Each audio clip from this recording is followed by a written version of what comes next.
Hello, and welcome to today's episode of Focus Atlanta. I am your host, Keisha Lancelin. Thanks so much for tuning in with us this Sunday morning. In this week's episode, we'll learn the importance of an energy reset. We'll discuss how franchise ownership leads to job creation.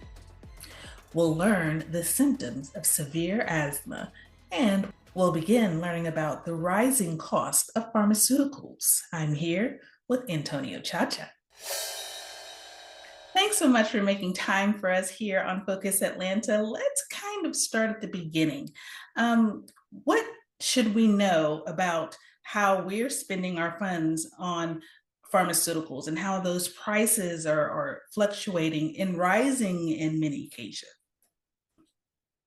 Most people assume that in marketplaces where there's competition, that ultimately that competition will work to lower prices. In the prescription drug supply chain, unfortunately, that is not the case.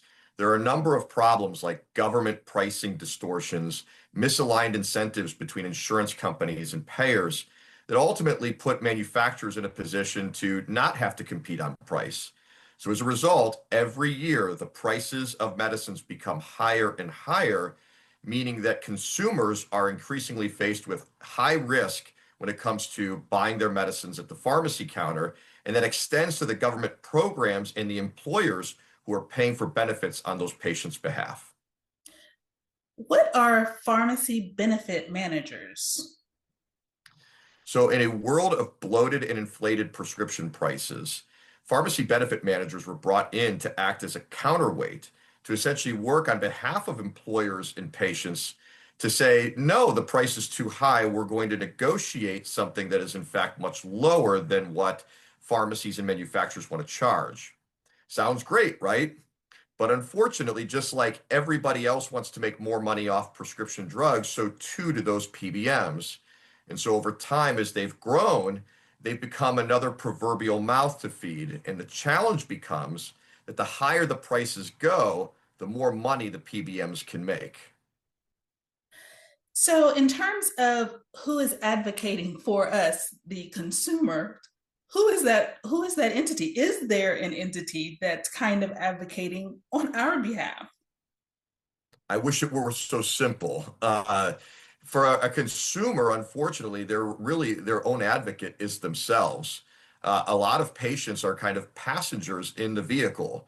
And when you're sick, you don't have much power. In fact, it's the opposite. So when you walk up to that pharmacy counter needing something that is going to hopefully save your life, well, everybody in the drug supply chain knows that. And they want to take advantage of that opportunity of need so that it becomes a profit-making opportunity for them. So, in terms of the spaces that we're working in and working with, who should we direct our questions to? Like, who, if anyone, can we even, raise the question to? Well, in a world of profit-seeking behavior, unfortunately, it's distrust but verify. But what I always like to say as a good rule of thumb is trust your doctor and trust your pharmacist. If you don't have a good relationship with either of those healthcare providers, you're really kind of left on your own. Now, be clear, it's not that doctors and pharmacists are perfect by any stretch, but the ethical guidance of their profession puts them in general in a position to help you. It is their obligation as healthcare providers to work in your interest. And in my experience, that in a world of complicated and misaligned incentives, you can trust the healthcare professional more than the business of medicine. Where can we learn a little bit more about 46 Brooklyn or how we as consumers can begin to advocate for ourselves? So I started off as a drug pricing dummy, and we helped the state of Ohio uncover about $245 million of hidden markups in our Medicaid program a few years ago.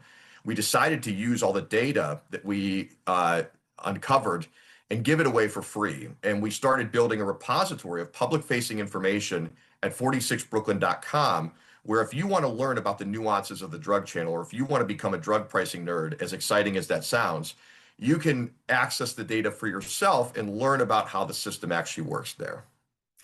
Thank you so much for your time. It was a pleasure to meet you. Thank you, Keisha. Thanks for having me. Absolutely.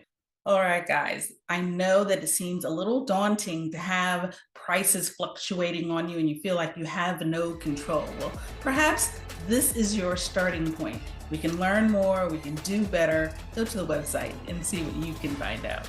Thanks, guys, for tuning in to this segment of Focus Atlanta. We'll be right back with more.